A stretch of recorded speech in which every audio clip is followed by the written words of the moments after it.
नमस्कार, मैं जनता शिवम गौतम। और जिस तरीके से गुपकार के गैंग को लेकर सवाल उठ रहे थे, भारतीय जनता पार्टी ने इस पर हमला बोला था। बाद में गृह मंत्री अमित शाह ने सवाल उठा दिए थे कांग्रेस की नीयत के ऊपर और ये कहा था कि कांग्रेस पार्टी आदिवासियों, महिलाओं और दलितों के अधिकारों के खिलाफ उन लोगों के साथ मिलना चाहती है जो कि इंटरनेशनल लेवल पर गुपकार कमेटी, गुप्तकार गैंग को चलाना चाहते हैं। यानी चीन और पाकिस्तान जो चाहता है वही गुपकार चाहता है और कांग्रेस उसमें शामिल होकर ये दिखाना चाहती है कि उसकी सोच भी भारत विरोधी है। जम्मू कश्मीर में जो विशेष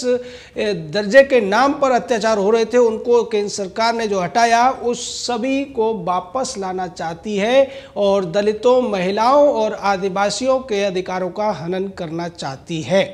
अमित शाह के इस करारे हमले के बाद में कांग्रेस बैकफुट पर आ गई और कांग्रेस की तरफ से उसके प्रवक्ता ने यह कहा कि हमने गुपकार गैंग में शामिल होने का फैसला नहीं किया है। गुपकार जो एक ग्रुप है उसमें हम शामिल नहीं हुए हैं, हम उससे अलग हैं। ये सफाई कांग्रेस को इसलिए देनी पड़ी क्योंकि जम्मू कश्मीर में जो जिला परिषद और जो ब्लॉक स्तर के स्थानीय निकाय के चुनाव होने थे उनमें जीत का खामियाजा वो पूरे देश में नहीं भुगतना चाहती थी। उसे पता था कि अगर ये मामला तूल पकड़ गया तो कांग्रेस का पूरी तरीके से सफाया हो जाएगा। थोड़ी बहुत जो कांग्रेस बची है वो भी नहीं बचेगी। अभी कांग्रेस 10% के आसपास है, उसके बाद में उसकी स्थिति उससे भी बदतर हो जाएगी क्योंकि भारत के लोग कुछ भी सहन कर सकते हैं लेकिन देश विरोधी और गद्दारी का एजेंडा कभी भी वो बर्दाश्त नहीं करते हैं।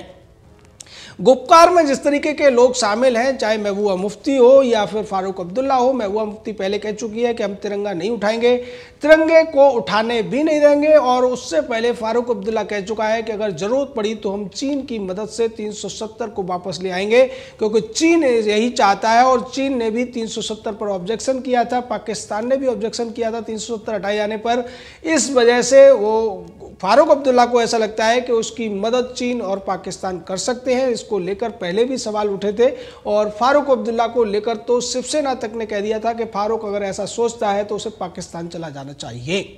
कांग्रेस को यह लग रहा था कि अगर वो गुपकार गैंग में इस तरीके से शामिल होने के बाद में जो विरोध हो रहा है उस विरोध को भारतीय जनता पार्टी पूरे देश में भुनाने की कोशिश करेगी। और भारतीय जनता पार्टी ने इस बात को हल्के में नहीं लिया। जिस तरीके से पहले दिन इसके ऊपर संबित पात्रा ने प्रेस कॉन्फ्रेंस की, उसके बाद रविशंकर प्रसाद ने हमला बोला और उसके बाद में गृह मंत्री अमित शाह ने सीधे तौर पर सोनिया राहुल की सोच पर सवाल उठा दिए, कांग्रेस के तमाम नेताओं की सोच पर सवाल उठा दिया कि क्या वो भारत विरोधी एजेंडे को देश में चलाना चाहते हैं, क्या वो जम्मू कश्मीर में वापसी कराना चाहते हैं पत्थरबाजों की, आतंकवादियों की, आतंक के माहौल की और उन परिस्थितियों को फिर से बदतर करना चाहते हैं जिन्हें सुधारने की कोशिश पिछले 1 साल से सरकार कर रही है।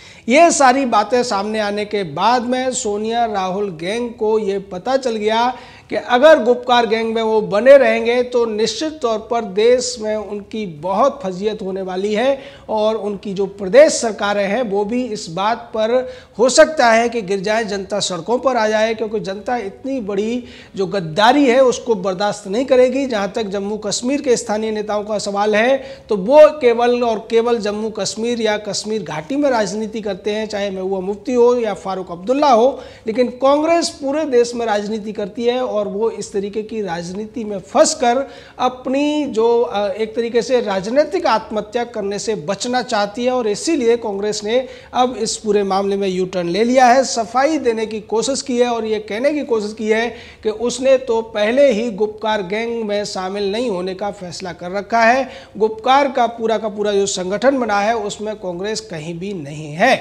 लेकिन इसके बीच में जिस तरीके से नेशनल कॉन्फ्रेंस के एक प्रवक्ता ने कहा था कि कांग्रेस अब इसमें औपचारिक रूप से शामिल होने जा रही है, कांग्रेस के स्थानीय प्रवक्ता ने भी कहा था कि हम गुपकार का जो संगठन है उसमें शामिल होकर जो सीटों का बंटवारा होगा, जो चुनाव होंगे उसमें अपने वोट को बंटने नहीं देना चाहते हो और इस वजह से हम गुपकार में शामिल हो रहे हैं। लेकिन गुपकार की जो सोच थी, गुपकार का पूरा जो संगठन बना जिसको नाम तो दिया गया peoples alliance for Gupkar declaration, लेकिन वास्तव में ये पाकिस्तान और चीन की जो सोच है जम्मू कश्मीर के बारे में, उसी सोच को लागू करने की एक बदनीयत नीयत वाला संगठन है और इसी वजह से इसका विरोध स्थानीय तौर पर भी हो रहा था। इसको लेकर स्थानीय तौर पर विरोध भी हुआ। तमाम संगठनों ने यह कहा कि गुपकार जैसे संगठनों के ऊपर प्रतिबंध लगाया जाए जो भारत विरोधी सोच रखते हैं, जो जम्मू कश्मीर के लोगों को इतने सालों बाद अधिकार मिले हैं, जो उनको भारत के अन्य भागों की तरह से जो समान अधिकार उनको प्राप्त हुए, समान कानून जो प्राप्त हुए हैं, उसको उनसे छीन लेना चाहते हैं। ऐसे लोगों पर प्रतिबंध लगना चाहिए। इसको लेकर जो पैंथर्स पार्टी है उसमें भी बवाल देखने को मिला था। जब प्रोफेसर भीम सिंह फारूक अब्दुल्ला से मिलने चले गए थे, उसके बाद में पैंथर पार्टी के अध्यक्ष ने, जो कि खुद भीम सिंह का भतीजा है, उसने भीम सिंह को पार्टी से निकाल दिया था और ये कह दिया हम कुछ भी कर सकते हैं लेकिन भारत विरोधी सोच को अपनी पार्टी में जगह नहीं दे सकते। इसके बाद में भीम सिंह ने भी सफाई दी थी। अब कांग्रेस जिस तरीके से सफाई दे रही है उससे ऐसा लगता है कि कांग्रेस को भी समझ में आ गया है कि आज जो राष्ट्र का सेंटीमेंट है, जो जनता का जो सोच है, जो उनकी एक भावना है, उसके खिलाफ जाकर कांग्रेस किसी भी तरीके से कोई फायदा नहीं ले सकती है। जम्मू कश्मीर के थोड़े से फायदे के लिए अगर वो पूरे देश में होने वाले नुकसान से आंखें बंद कर लेगी तो कांग्रेस खत्म हो जाएगी। और इसके बाद में कांग्रेस पार्टी ने ये निर्णय लिया, कांग्रेस पार्टी ने यू टर्न लिया। इसको सीधे तौर पर भारत के लोगों की जीत कहा जा सकता है, सीधे तौर पर उन लोगों की जीत कहा जा सकता है जो 370 और 35 से हटाने के लिए बहुत दिनों से संघर्ष कर रहे थे। कांग्रेस की बदनीयती की वजह से, कांग्रेस की गलत सोच की वजह से, कांग्रेस की गलत नीतियों की वजह से 70 सालों तक 370 भारत के संविधान का हिस्सा रही और उसकी वजह से जम्मू कश्मीर को एक अलग संविधान तक दे दिया गया, अलग झंडा दे दिया गया। जम्मू कश्मीर के लोग अपने आप को स्पेशल मानने लगे। वहाँ की राजनीतिक पार्टियाँ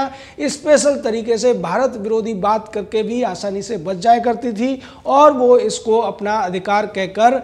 जो कानूनी कार्रवाई थी उससे भी अपने आप को एक तरीके से बचाव कर लिया करती थी। लेकिन 370-35 से हटते ही जम्मू कश्मीर में जिस तरीके से पत्थरबाजों के ऊपर कार्रवाई, स्थानीय जो स्लीपर सेल थे उनके ऊपर कार्रवाई हुई, उसके अलावा जो दूसरे तमाम ऐसे ही आतंकवादी संगठनों को मदद करने वाले ग्रुप थे या अलगाववादी संगठन थे, हुर्रियत जैसे लोग थे, उन सभी के ऊपर कार्रवाई की गई, उनके ऊपर यूएपीए लगाया गया और उसके साथ में महबूबा मुफ्ती अब्दुल्ला जैसे लोगों को भी जेल में डाला गया, नज़रबंद किया गया। जिसके बाद जम्मू कश्मीर के हालात उत्तरोत्तर बेहतर होते गए, सामान्य होते गए और आज स्थिति ये है कि जम्मू कश्मीर में भारत के किसी भी राज्य का रहने वाला व्यक्ति ज़मीन खरीदने का योग्य बन गया है और वो शहरी इलाकों में ज़मीन खरीद के मकान बना सकता है। इस बात के लिए लोग बहुत दिनों से सपना देख रहे थे, चाहे वो स्थानीय तौर पर रहने वाले जो रिटायर्ड आर्मी के लोग थे वो भी इस बात से वंचित थे कि उन्हें जम्मू कश्मीर में अपनी ज़मीन खरीद के मकान बनाने का मौका मिलेगा।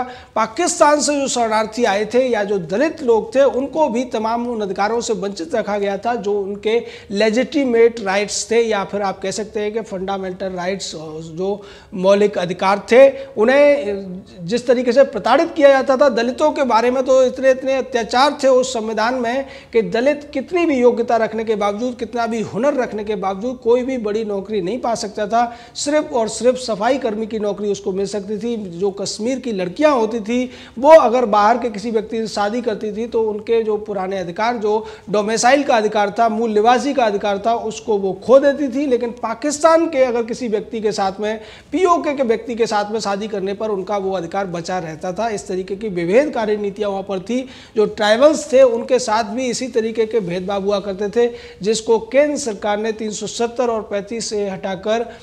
बहाल किया और इसी का जिक्र गृह मंत्री ने किया।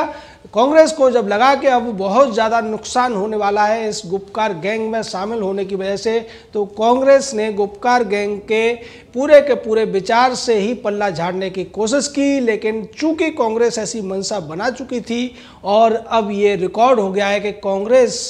फारूक अब्दुल्ला और महबूबा मुफ्ती की अलगाववादी सोच से, भारत विरोधी सोच से, चीन और पाकिस्तान की सोच से इत्तेफाक रखती है और इसीलिए कांग्रेस इस तरीके के गठबंधन में शामिल होने जा रही थी या शामिल हो चुकी थी। लेकिन अब वो अपने आप को बचाने के लिए ये कहते हुए नजर आ रहे हैं कि वो इस गठबंधन में शामिल नहीं हुए हैं, वो इस गैंग का हिस्सा नहीं है, वो चीन और पाकिस्तान परस्ती के जो पूरा का पूरा गिरोह है उससे अलग हैं। निश्चित तौर पर यह कांग्रेस की करारी हार है, जनता की जीत है और जनता के साथ साथ सोशल मीडिया पर भी इसको लेकर जो अभियान चला उसमें सोनिया और राहुल को ये लगा कि वो घिरते हुए नजर आ रहे हैं। इसका जो जवाब है उन्हें भारत में होने वाले हर चुनाव में देना पड़ेगा। हर राज्य के चुनाव में भारतीय जनता पार्टी इस बात को भुनाने की कोशिश करेगी, सोशल मीडिया इस बात को उठाती रहेगी और इसीलिए कांग्रेस ने बहुत ज़्यादा नुकसान न हो जाए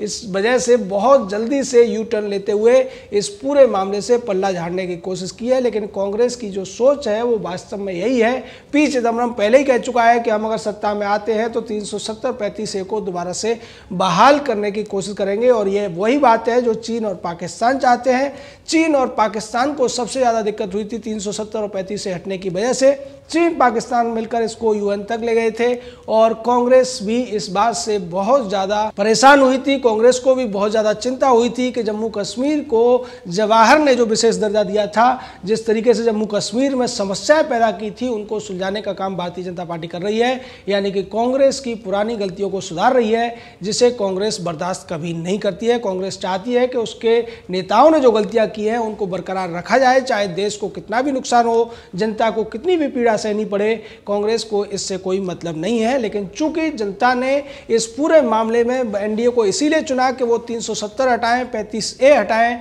और एनडीए ने वो करके भी दिखाया। जय हिंद, जय भारत।